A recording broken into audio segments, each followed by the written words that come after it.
Getting into rugby league this evening with the game that got away at 10. But first, a profile of a man nicknamed Mr. Rugby League, commentator, manager and rugby league evangelist Eddie Waring.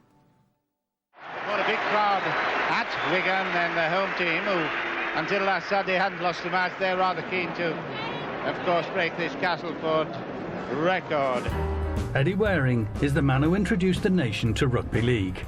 1 ton of rugby you're looking at there. Meat, brawn, muscle, brain, a lot of it. He gave millions of TV viewers a vision of the north of England. Oh, and a nice... Oh, what a tackle. If he's still got his head on, he'll enjoy the match. Up and under. Steve Crooks, it's a birdie up and under. As the voice of rugby league, he became a symbol of the north.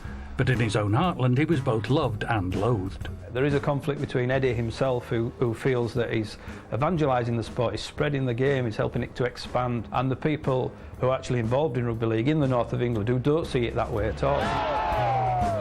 The more fame Eddie enjoyed, the more he became a controversial and divisive figure, accused of being a northern caricature who didn't take rugby league seriously.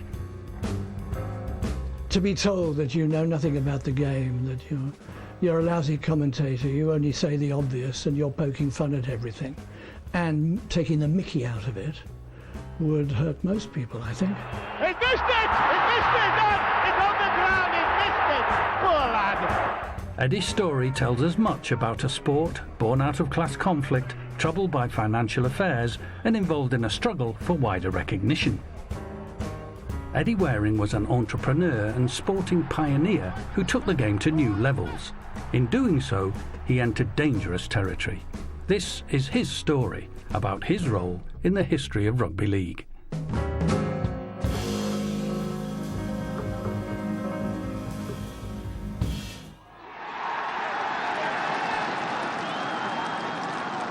Rugby league is all about pace, power and skill.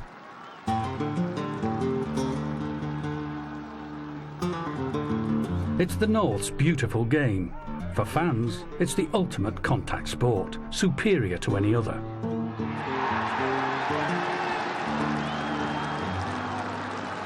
For the best part of 30 years, the fortunes of the game were closely tied to one man, an evangelist for the sport, who some say was bigger than the game itself.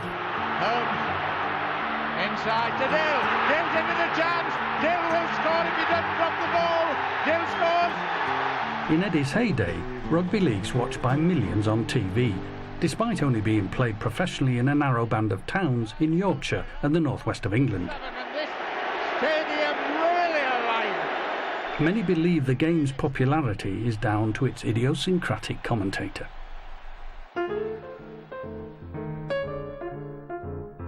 He was completely different to anything that had gone before. Neil Fox, simple as that. He has a very strong sense of theatre as well. Oh, Big George going for the early bath, as to say. He got his words jumbled up. And the score is still 13-4. Could be more or less, more. Somebody said that Eddie commentated like Les Dawson played the piano. And it's just such a remarkable voice. It's like almost like a Vespa motorbike starting up. And we're saying rugby league, what's happening at the hour is the one to start to test it. And what he's testing is his Ashley running. Surely not. Just listen to the commentary. Nobody will catch this fella. Nobody will catch him. Nobody will catch him. A lady wrote to Eddie after the game and said that his commentary was just like having an orgasm. I wouldn't know. He's gone past 2, he's gone past 3, he's gone past 4, and what a brilliant try by Jim Nolte. One of the interesting things about when you listen to Eddie commentate is that he actually sounds like a fan at the match. He's got a bit of the Wembley breeze into him. They won't stop down very long, won't they? He's down again. He's the only short fella, he hasn't very far to fall. But it all painted a picture, and we all enjoyed it. Or most of us enjoyed it. If Vigo might take it, it's going to be a sensational finish, and Vigo gets a sensational finish.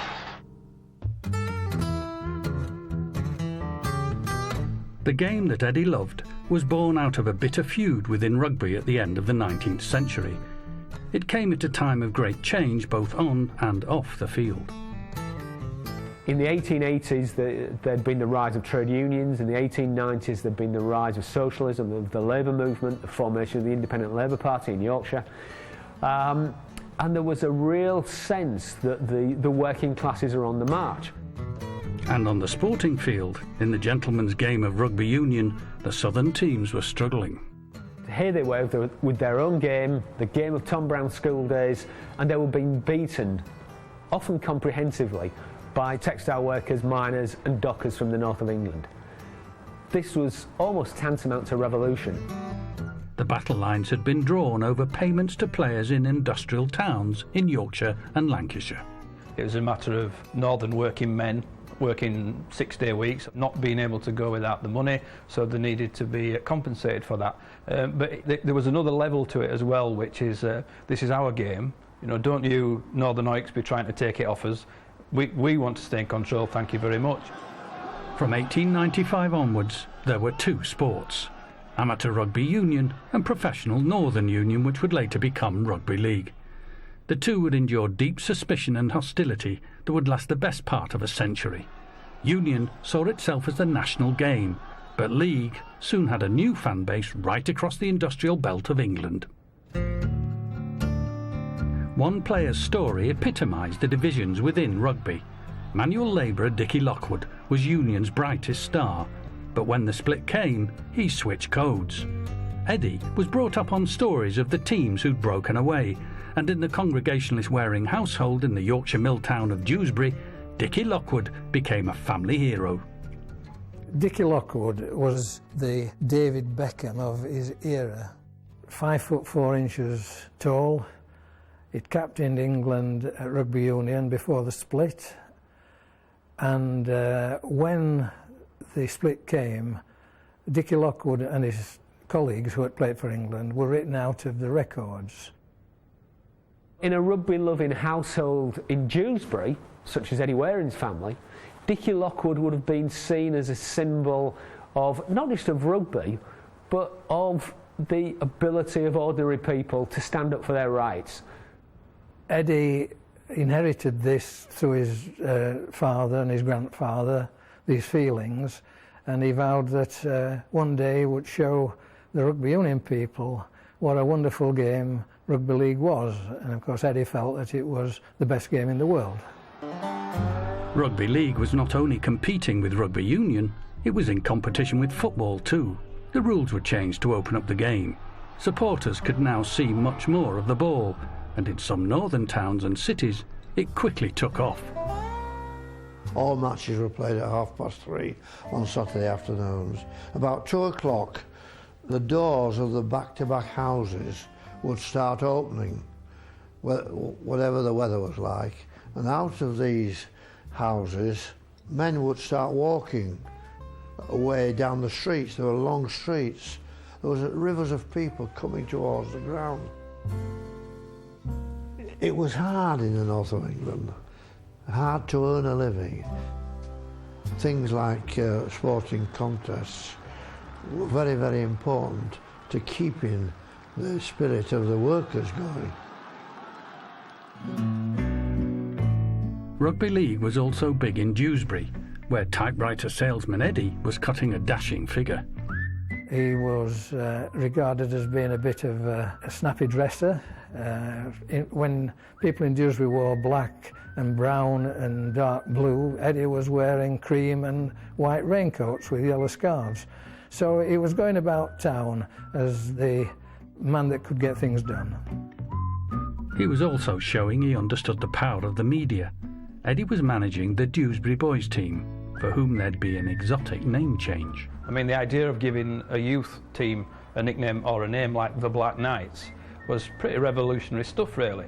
And what Eddie had realised, being the marketing man that he was and having that sort of head on him, was that it would be easier to whip up a bit of hype around the concept if he gave it a really obviously recognisable name. Eddie stopped selling typewriters and started using them instead. He was now writing about Rugby League for the local paper, and in 1936 he landed his dream job as the manager of Dewsbury Rugby League Club. There was obviously a conflict of interest because Eddie was publicising the benefits of people attending the Dewsbury matches, and as manager he was benefiting from the extra income that would produce. It wasn't just about rugby league. He actually for a time introduced baseball, for example, which was very much an alien sport in the country at that time, and in fact still is now. But he brought Dewsbury into that quite successfully in the short term. He also did things like tractor pulling competitions and even Russian Cossack dancing, which is just typical Eddie. I mean, who would think of Russian Cossack dancing in Dewsbury? The outbreak of World War II brought challenges to all sports. Within days, all events were banned amid fears that packed stadia would be targeted by German bombers. It meant the touring New Zealand side had no one to play, but Eddie, who was serving as a part-time policeman in Dewsbury, spotted an opportunity. He was driving around one night listening to the car radio, the police car radio, and he suddenly hears that this ban's been lifted. So he thinks, aha, in that case I'll get the New Zealand tourists here down to Crown Flat and they can play a game here. And he does this. He actually apparently sets around it in one evening. He's around town sticking up posters and come to the game, match certain. He didn't have time to get a band, but he had a trumpeter to play the national anthem at the beginning, and he always used to say that it was the only professional sporting event that took place on that Saturday in 1939. New rules were introduced during the war to enable clubs to function whilst their players were serving with the forces. Teams could call on any player who was stationed in nearby military camps. Eddie started his own recruitment drive and persuaded more than 40 internationals to play for him. Dewsbury now had an all-star team. They ended up in the 1943 season, Dewsbury, winning every available trophy. All three of them, that would be the Challenge Cup, the Championship and the Yorkshire Cup, and playing some pretty good rugby in doing so as well. Eddie's name was on everyone's lips. He was the best-known administrator within the game, but his success came under scrutiny. In building that great Dewsbury side, Eddie ruffled a lot of feathers. He was very aggressive in the way he recruited players. He avoided following regulations. He bent the law. He did a lot of things that maybe he shouldn't have done. Eddie knew what players wanted. They played for money. Although there were regulations stating that a maximum amount could be paid, it appears that they were able to get extra. He was a wheeler dealer. Things became so bad that at one point somebody wrote to the Rugby League authorities and said, well, who's running the game, the Rugby Football League or Eddie Waring? By the end of the war, Eddie was in charge of Leeds, a much bigger club than Dewsbury. But within a year, he'd packed his bags, loaded up his typewriter and set sail for the other side of the world. The 1946 Great Britain tour to Australia and New Zealand would be a watershed moment for British sport. It was the first post-war tour and would shape the fortunes of an eager journalist from Yorkshire too.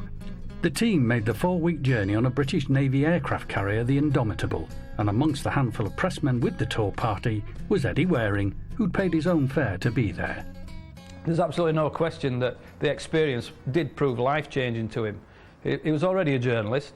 He'd agreed when he went down there to do work for the Yorkshire newspapers, for example, send them stories back. But more importantly for him, he'd also agreed to cover the tour for the Sunday Pictorial newspaper, which went on to become the Sunday Mirror.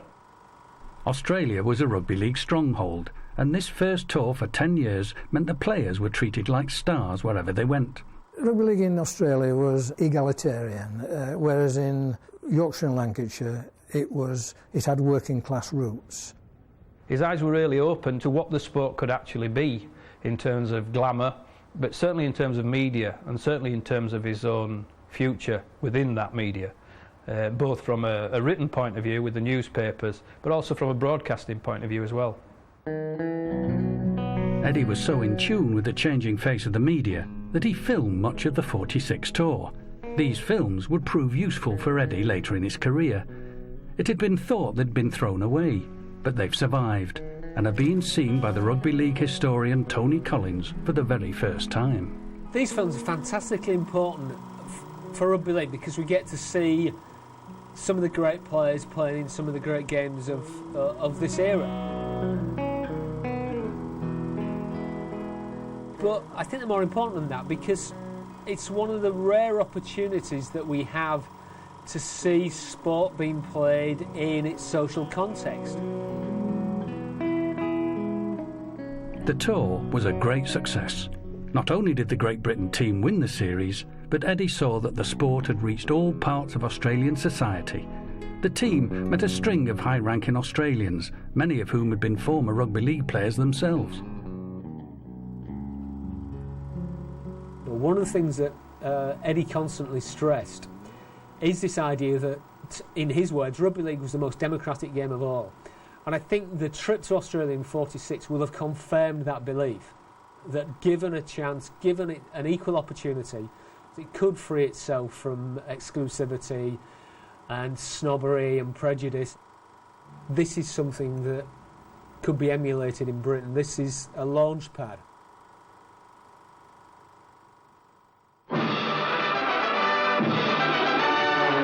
When Eddie returned to Britain, rugby league was booming. Attendances were up and club coffers were overflowing. More than 102,000 people set a new World Rugby League record when they pack Odsall Stadium, Bradford, to watch the Challenge Cup final replay between Halifax in hoop jerseys and Warrington.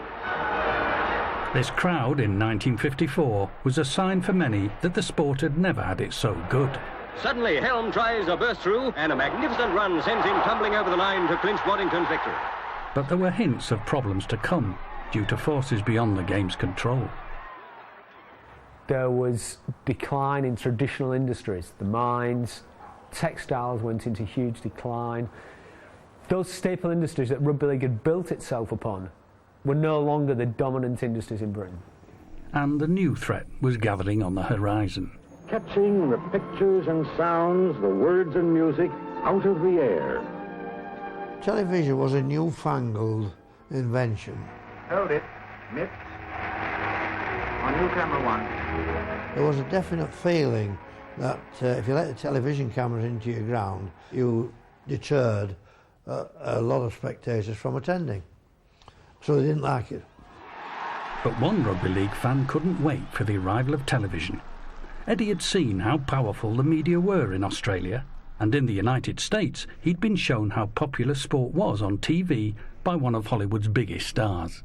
He met Bob Hope in Los Angeles and went with him to an American football game that was being televised, and they were sort of sitting somewhere near the commentary, and Bob Hope said, "Television's the thing, it's going to take off," and my father took that on board. This evening, the eyes of rugby league fans are on Bradford. The BBC had been covering rugby league since the late 1920s. Number 14, Hunslet. But some felt that its rank of sports broadcasters, who were drawn from public and grammar schools, had little in common with the North and had poor knowledge of the sport. It was something Eddie hoped to capitalise on. Eddie had been stressing his capabilities as a broadcaster to the BBC as early as 1931. Dear Sir, I notice there is a possibility in the near future of you broadcasting a running commentary on selected games in the north of England. In consequence of this, I am taking the liberty of writing to you, wondering if you are interested in my qualifications to assist you in the broadcasting on these occasions. At present, I am a rugby league football writer for a newspaper in Dewsbury, and from an early age I have been interested in this code. I have a good knowledge of the game and am familiar with the majority of players in Yorkshire and Lancashire. I remain, yours faithfully, E.M. Waring. He was initially turned down, dismissed as a nuisance, and then when he finally did get a chance as a commentator, he was quite heavily criticised. And they make a number of criticisms about the fact he doesn't identify the players, it's very halting, so on and so forth. Eddie's TV debut hadn't gone well. Undeterred, he continued to press his case. I appreciate you writing to me and the criticisms you make. Your comments and the experience gained are most important, and I can assure you they will not be lost. I feel comfortable in television, and I also feel that my faults can be eradicated to your satisfaction. Sincerely yours, Eddie Waring. The BBC remained unconvinced, and Eddie's big chance was slipping away, so he played his trump card. One of the interesting things is that Eddie provides that link into the rugby league community that the BBC don't have, and I think in many ways the fact that Eddie had these contacts overcame some of the disadvantages that he had as a commentator. Eddie's expertise had won the day. After the best part of 20 years of trying, he'd finally convinced the BBC of his value. And by the late 1950s, Eddie had cemented his place as the voice of rugby league on the BBC. From cup finals to internationals, Eddie and Rugby League became a permanent fixture on Saturday afternoon sports programmes like Sportsview and Grandstand. Well, our next reporter is Eddie Waring, for whom the Rugby League year ahead is full of many bright things, and who addresses us now from his own particular patch.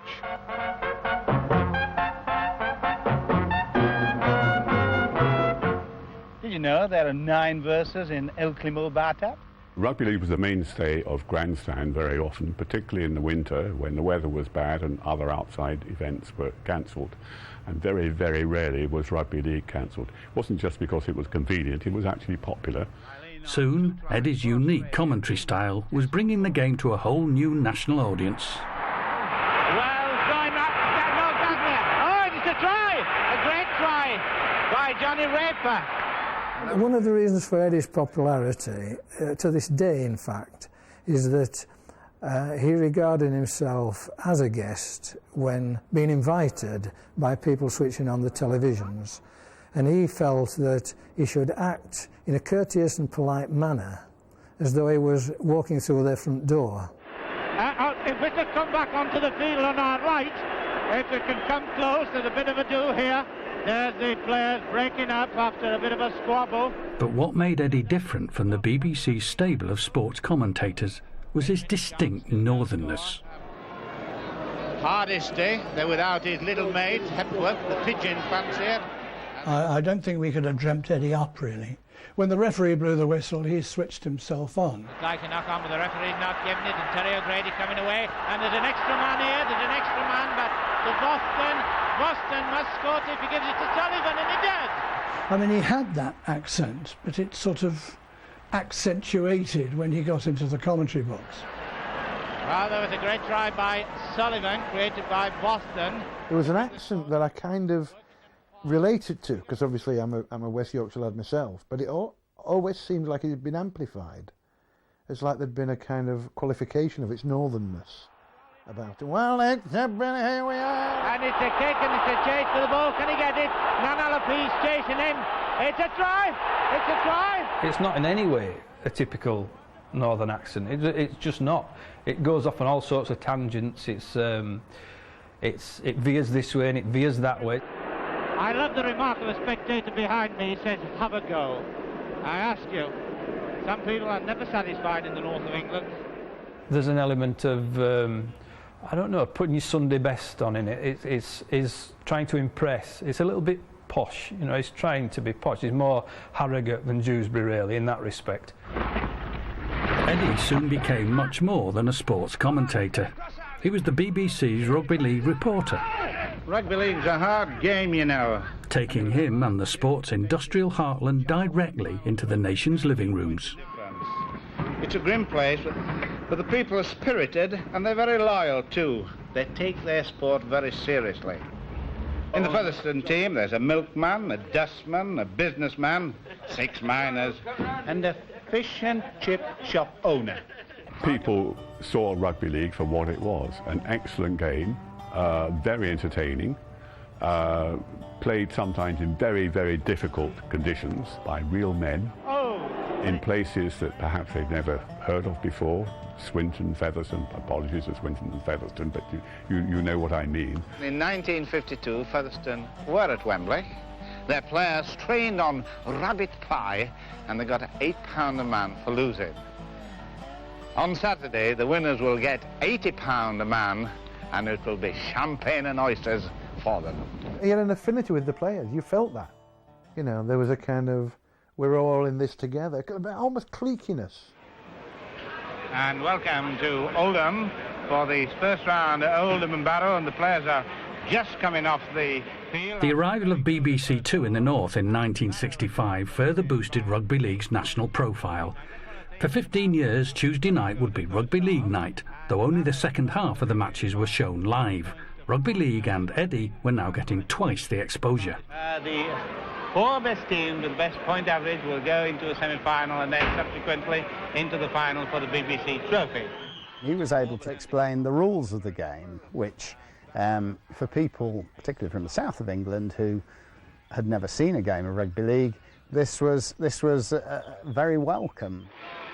Well, because he kicked the ball directly into touch, it was a scrum down at the point that he kicked the ball from. What we call ball back. Eddie was keen to expand the game beyond the north of England.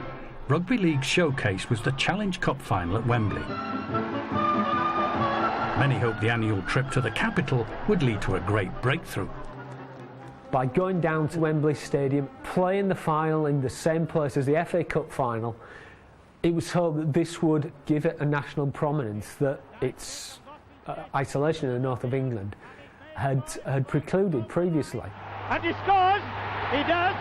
Wembley became central to Rugby League's expansion plans, and there were emerging markets waiting to be conquered. In 1965, the chance came for Eddie to sell the game to a brand new and much larger audience in the United States. NBC Sports in Action with Jim Simpson, brought to you by New Groom and Clean Hairdressing. Grooms and cleans with every combing. The American TV network NBC came to Wembley for the final between Wigan and the Leeds side Hunslet. They called in Eddie to act as their expert. Unlike American football, there's no timeout, plays continuous, and you do have substitutes, but only when players are injured. We've got a diagram here, probably it might help a little bit. It was interesting to see the way the Americans covered the cup final, because it wasn't really patronising. It contrasted rugby league with other sports in Britain, but it did it in terms of the tapestry of British life. This spring, NBC Sports in Action has made several visits to Britain, and each time we've come away impressed by the colour and vitality of the British sports public. The really interesting thing, though, was the contrast that comes out very clearly between Eddie, the rugby league person, and Eddie, the commentator. At half-time, he's asked, well, what do Hunslet need to do to get back in the game? They've got to get an early try if they can. They've got to get the ball from the scrums, and they've got to use winger Griffiths far more than what they have done. If they do that, they're in with a chance. Otherwise, he knows about the game. He knows how it's played. He knows its tactics, its strategies. It's something you hardly ever see in the BBC commentaries. I think it's the toughest team game in the world. There's no protection at all. This is quite a game, Eddie. Eddie would have seen it as part of the drive to expand rugby league to America. But in true Eddie style, he would have also seen it as a way of developing his own ambitions. Eddie Waring, we are very happy that you were able to be with us today. Thanks for inviting me and thanks for coming. The American adventure never really took off. I'll keep you to that. But back home, Eddie's career was about to enter the stratosphere.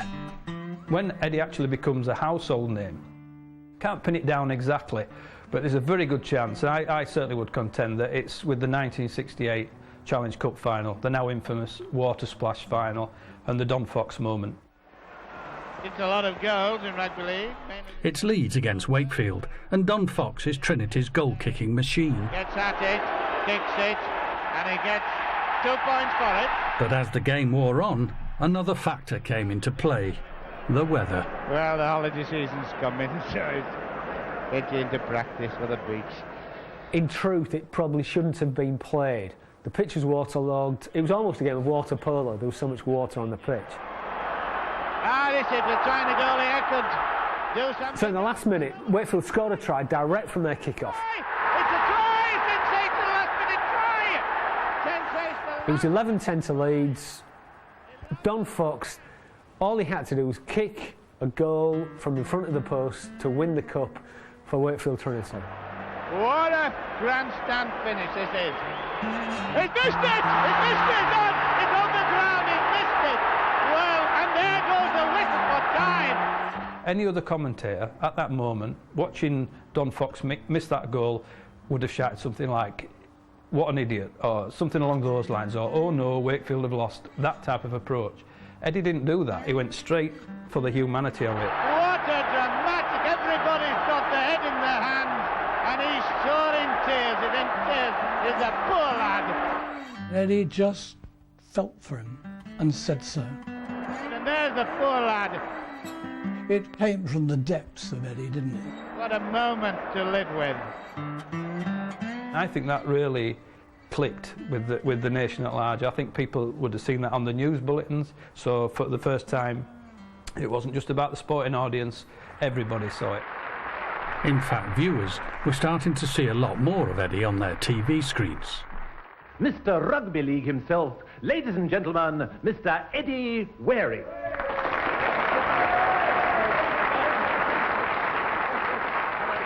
By the old mill stream. Eddie, the TV personality, was taking off.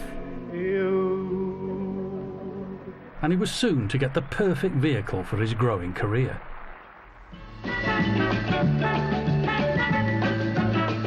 It's a Knockout became one of the biggest shows on TV. Are you ready, girls? Time, bat. But for some viewers, there was a blurring between Eddie, the rugby league commentator, and Eddie, the entertainer. Right, well, have you got your tutor? Was Eddie laughing with the game or poking fun at it? I wasn't consulted, but I would have been against it if I had been, for the simple reason that Knockout was a send-up, really. Well, the last one was all right because it was in the spout before I blew the hooters, so we count that. Eddie's commentary on Knockout was remarkably similar to that of Rugby League. 3 jesters have to get through the hoop and is in for the early bath. That made the stick a positive cudgel to beat him with. And on the terraces, the knockabout nature of It's a Knockout wasn't going down well either. Well, this beautiful city of Cathedral City of Ely, I've never seen anything like this, certainly not this pillified. I think it made us feel that we weren't being taken seriously, that somehow rugby league was not as other sports, and it didn't need to be treated with the same respect. Well, the equivalent of Eddie Waring would have been Tommy Cooper covering the All England Tennis Championships. He was certainly moving in different circles. A string of sports stars and actors all experienced an audience with Eddie.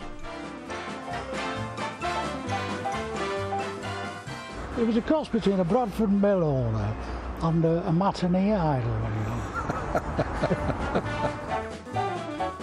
I don't think it ever went through his head that he was a famous person, although he did like fame. There was now a danger that Eddie's public profile was becoming bigger than the game he was commentating on.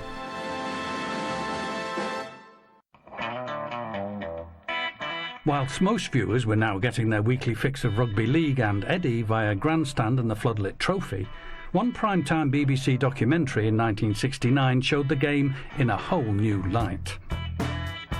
The Game That Got Away was an authored piece about rugby league, and it touched upon a growing cause of concern: how the game was portrayed on TV. What a big crowd at Wigan and the home team, who until last Saturday hadn't lost a match. They're rather keen to, of course, break this Castleford record. There's 2 games, you know. There's the game that you see on television and there's the game that you see here, and it can be the same game in the sense that television can be here and Eddie Waring, who is perhaps the best commentator of them all, can be here. But the thing he's presenting comes over as a kind of comedy, doesn't it? Almost as a rival to All In Wrestling, and that isn't really the game at all. You see, the game is a very serious, very tough game, but it's also, although the players themselves would blush if you said this, it's really a very intelligent game, almost a very intellectual game.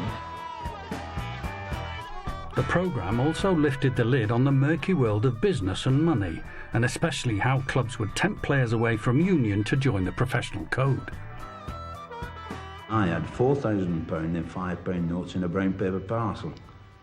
Yes, we used to do that, didn't we? No kidding, this. It's usually a working class type of fella that shall I say, takes the bait or makes the right decision. And I think the only people that we leave alone, we don't seriously. When the people are going to Cambridge, Oxford and Cambridge, we always say, well, that's something out of our, there's no chance of getting these boys. And a certain former rugby boss had also had a go at poaching players. Oh, it was just a job of work. I never thought, it's going buying a steak in a hotel or something. I don't look upon it as anything very difficult. The higher Eddie's profile rose, the more he became a figure of mystery, who operated not from the BBC or from a rugby ground, but from the Queen's Hotel in the centre of Leeds. He kind of almost established himself as as a separate headquarters for his coverage of the game. So it was almost like an alternative seat of power. It was a place for him to sort of strut his stuff and to appear the big man. If he'd got people there from the Rugby Football League, for example, he would take calls from the BBC. There's a standing joke that a lot of the time that was just showbiz. So occasionally he'd be talking to somebody from the Rugby League and a telephone call would come through and the bellboy would come on and go, "Mr. Waring, it's David Attenborough from the BBC." From the Queen's, Eddie also helped fix deals for the game's star players. Sometimes you get a little bit kind of wanting to go to another club. So Eddie arranged it, a private meeting. We met at his hotel in Leeds. We had a chat, and I think if I'd have put my mind to it and really wanted to go, I should have done, because Leeds, was a tremendous club, and Eddie arranged that for me, and that would have been great for me. And it wasn't just player deals that Eddie was involved in. He also brought sponsors to the table that would play to a northern stereotype. Rugby League needed money, and over the years a string of brewery and tobacco companies got involved. And this is a match sponsored by John Player number 6. They were attracted by a target audience and Eddie Waring. It's often been said about Eddie that he had a bit of stardust about him, and if you got close to him, then who knows, a bit of that stardust might sprinkle off onto you, and I think there was definitely an element of that with those sorts of sponsors. But the Queen's Hotel played another role. It kept his public and private lives very separate.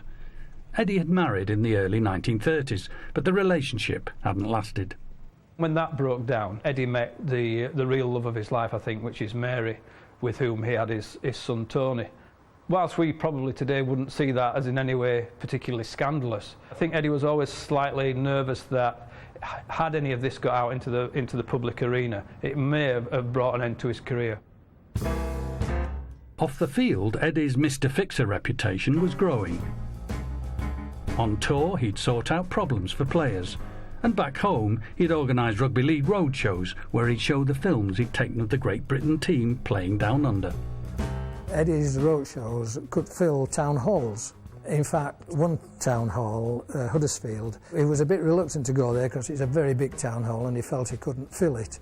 But the local Huddersfield chap said, well, there's only two things that can fill Huddersfield town hall. One is Eddie Waring and the other isn't the Messiah. Eddie did the show and he filled Huddersfield town hall. He got some football people like Bill Shankly, Matt Busby, and all the people who you'd never dream of going in the back room of a pub. Eddie got them there. While Eddie became more of a household name, Rugby League's decline continued. In the early 60s, it became incredibly fashionable to be from the north. Rugby League never became part of that, partially because I think it was much more fashionable to be from the north than it was to be in the north. I think the 13-a-side code went through very difficult times. I would say from about 1965-6 onwards, wages were increasing, attendances were dropping because as more sport came on television, so it affected gates. By 1970, a member of the Rugby League Council, the game's governing body, was so much in despair that he said, Rugby League is not dying, it's dead.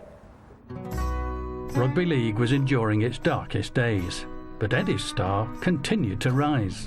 And it's the winner! Right! Oh, For people in the north of England, Rugby League was not just about winning and losing. It carried so much more resonance in terms of politics, in terms of class, in terms of real or imagined grievances at the way that society treated them. This is a funny shape for a football, Eddie. Well, it depends how you pull it out and push it in. Yes, I've heard. For Eddie then to come along and start popping up on game shows and things like that and appear to be making fun of the game really put a lot of people's backs up.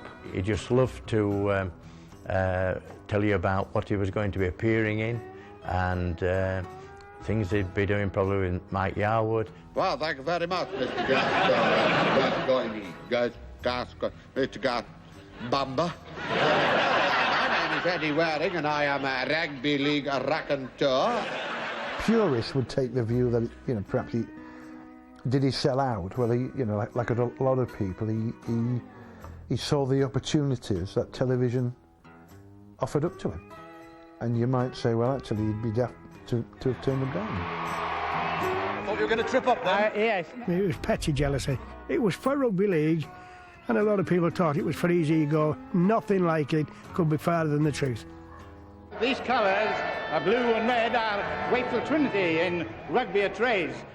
You'll often hear it said that he sort of almost sold his soul in a way. He basically became, I suppose you might say, not so much an Uncle Eddie as an Uncle Tom for the BBC, and gave them the image of the North that they wanted to portray. How are you all up there, I ask myself, in Yorkshire land? Hello, Sheila. I think Eddie was simply being Eddie.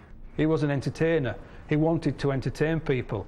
Back on the pitch, Eddie's influence was growing.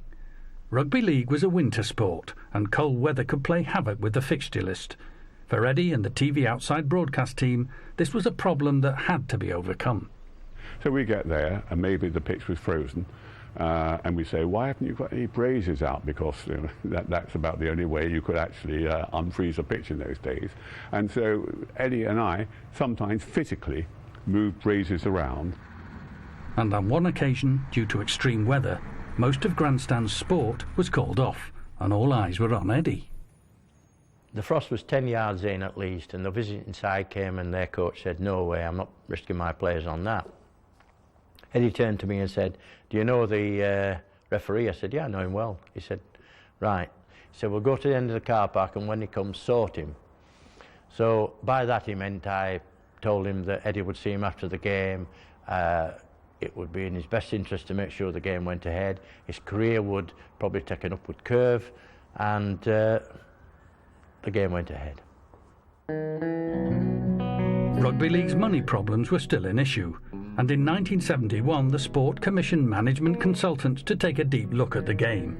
Just a few sentences of the Kane report were devoted to Eddie, but the impact was huge. The report said that the BBC's coverage was harmful to the game, and that the commentator had little credibility. Eddie might be entertaining, but the laughter was patronising. Eddie called a press conference to deny that his commentary was detrimental to the game, and the BBC came to support him, to say what a wonderful chap Eddie was, and he wasn't just a commentator, he was the commentator, and anybody who criticised Eddie Waring didn't understand rugby league. I think the thing that upsets sometimes was the feeling that, you know, people saying that, well, he didn't know about the game, which was clearly untrue. I think he tended to take the view that, you know, the prophet isn't recognised in his own land. The press had a field day, but the BBC stood squarely behind their man. I seem to remember the BBC said, no Eddie, no contract. The BBC wouldn't be told by any sport that what commentator it could use anyway. But in this instance, there was just no question that it would be any other than Eddie Waring. David Ward. On the terraces, the relationship between Eddie and his employer seemed less than straightforward. Some supporters felt that in sticking with Eddie, the BBC was propagating a northern caricature who relied on humour rather than analysis. Others saw a pro-union bias at the heart of the corporation. Absolute nonsense. We didn't cover much rugby union other than internationals in those days. There was no pro-rugby union bias. When there was a big rugby league event, such as a rugby league cup final or a rugby league international, then rugby league got the same sort of treatment as a rugby union international would get. In the aftermath of the Kane report, Eddie threatened legal action, and in his Sunday Mirror column, he hit back at his critics. Rugby is a very difficult game to understand. I could teach 22 Aborigines to play soccer in half an hour. I couldn't teach 26 undergraduates how to scrummage in less than half a day.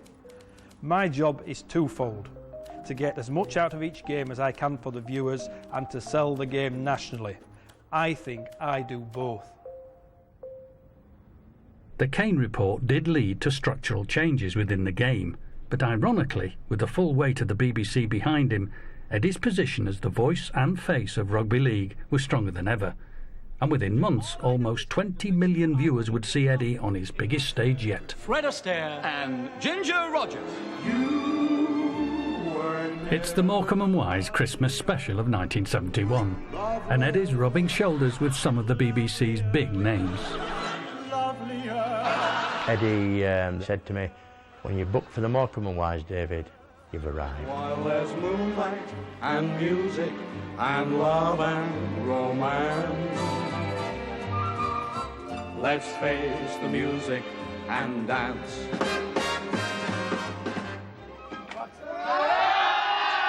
Eddie's raised profile was paying off. Audience research conducted by the BBC showed he had a new and growing fan base. He was becoming a cult figure. And this lad's a plumber, and we all think he's a grand lad. He seemed to go down, shall we say, rather better in the south than the north. There was a strong body of opinion in the north. The sooner he was bundled out of his commentary position and dispatched to the outer mountains somewhere, the better. We did have plans to kidnap him just before the Saturday afternoon broadcast and then releasing him after the match. But I think you imagine that bit. Yeah. we scrapped those plans. Yeah. A step too far. But patience on the terraces was wearing thin, and fans were demanding action. In 1976, the BBC received a petition from the 1895 Club, a supporters group who took their name from an earlier time of rugby revolution. They said 11,000 people had signed their petition. Some had offered their signatures in blood. They wanted big changes in how the game was portrayed. He actually got in the way of the game being properly presented. He personified what the BBC wanted to make of rugby league. This cloth cap, northern working men's, pigeon fanciers, whippet racers image of the game. You felt you were being patronised. Eddie sort of embodied a north of England that had probably disappeared by the end of the Second World War, or was well on the way to disappearing. I mean, this was the 1970s, remember? The BBC disputed both the size of the protest and many of the points that were raised. It said the game's national profile was mainly down to Eddie. Nevertheless, the damage had been done. Eddie took that to heart because it was the real fans of rugby league that were making these statements, and he felt that for all the years that he'd worked for rugby league and promoted rugby league, that it was undeserved. A once flamboyant Eddie was now trying not to be noticed. From that point onwards, he sort of started a slow retreat into his shell, really. Starts to feel just a little bit more threatened, I suppose, by the people around him. There was one situation at Widnes where we were coming off after the game and somebody had waited and was giving us a load of verbal. And when my father and I said, "Look, clear off, we don't need this," and Eddie was really obviously perturbed about it, the bloke seemed to lunge, so me and my father took him down and put him to the ground and we called an officer. This game is going to continue at a hard pace. Eddie in 1976 had become an exile in his own country. In a rather difficult defensive position. He was no longer part of the rugby league community, which he felt so strongly about 30 years previously. And he wondered sometimes, as he got towards the end of his career, whether late at night he looked in the mirror and see the Eddie of 1946 looking back at him and asking, "What did you do? What did you do?" And that maybe The Eddie of 1946 would whisper to him, "You're a poor lad, Eddie, you're a poor lad."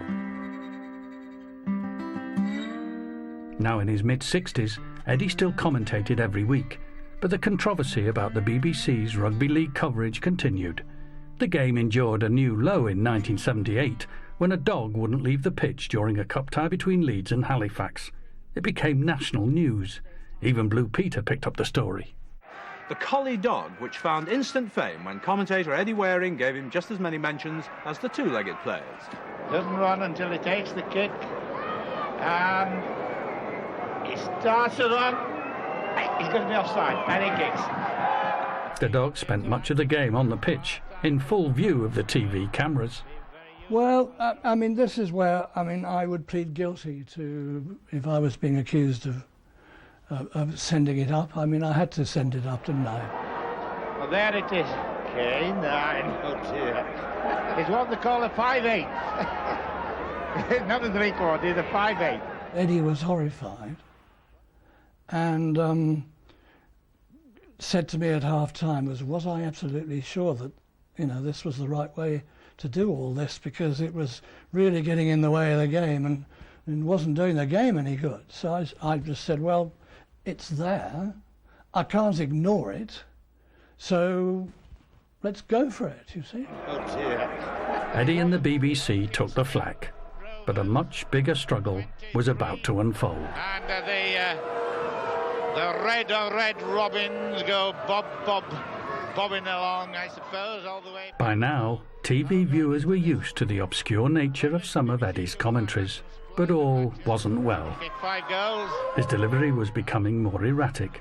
What no one knew was that these were the signs that Eddie was now fighting the greatest battle of his life.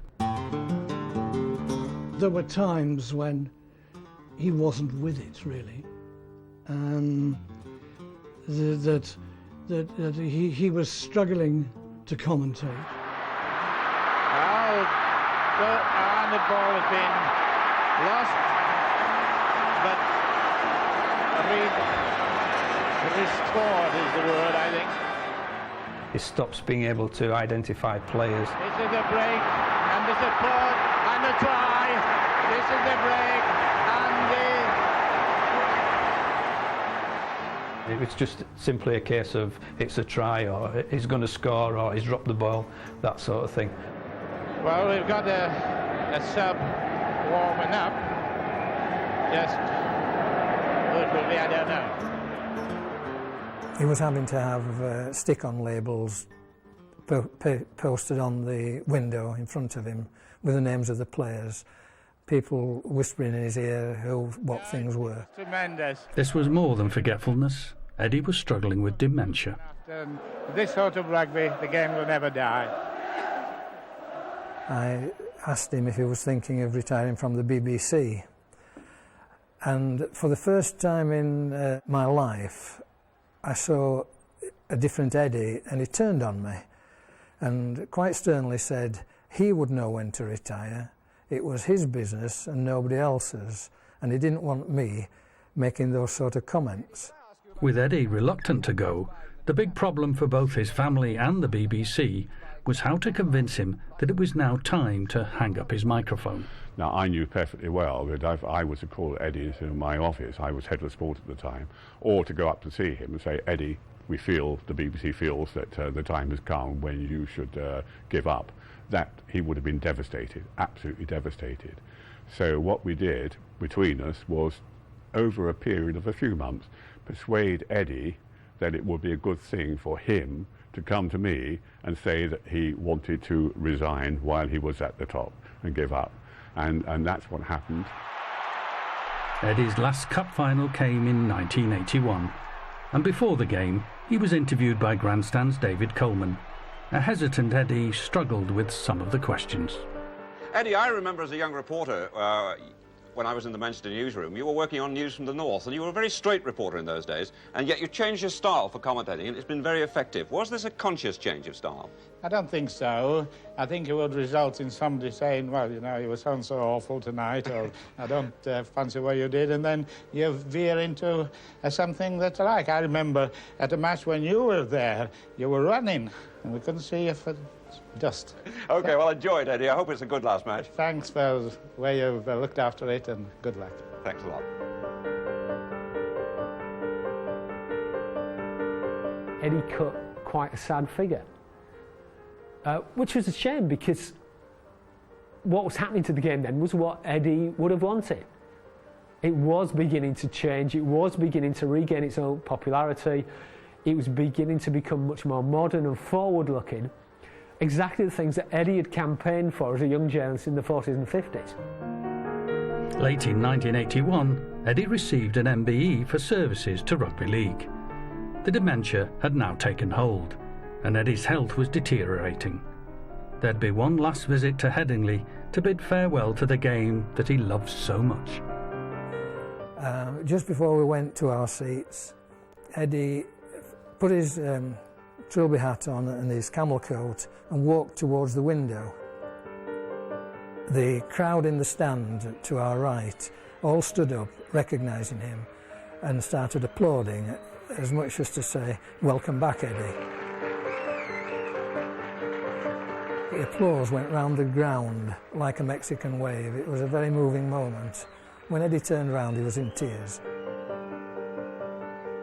After spells of being nursed at home, and just 2 years after his last commentary, Eddie was admitted to the High Royd Psychiatric Hospital near Leeds. Really just got worse, and in the end, my father didn't speak.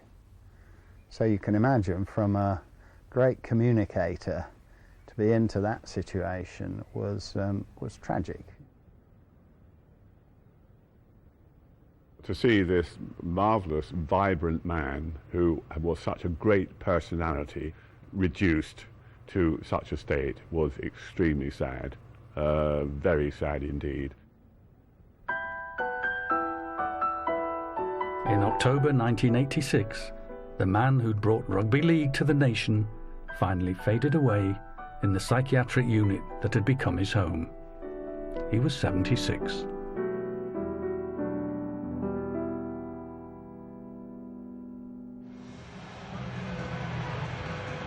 The years after Eddie's death saw great changes for the sport that he'd championed.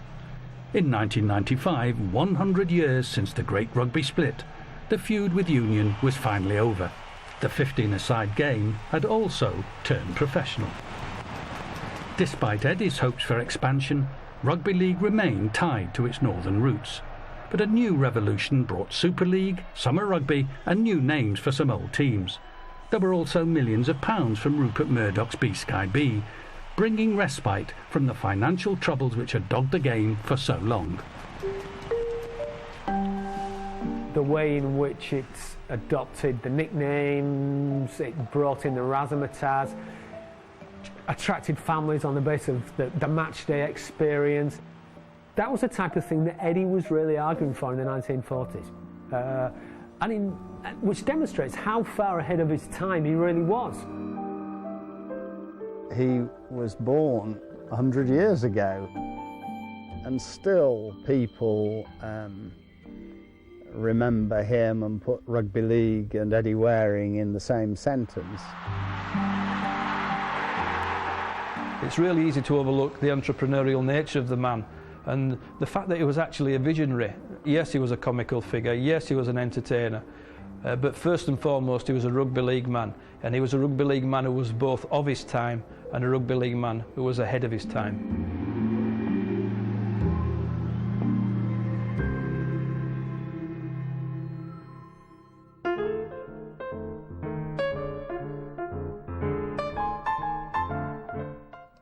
There's a 1969 profile of the game itself here on BBC.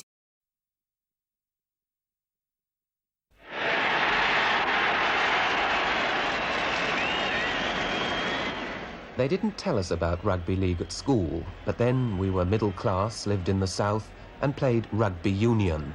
So we never knew that far off in the cloth-capped north, men took money for playing a very different rugger.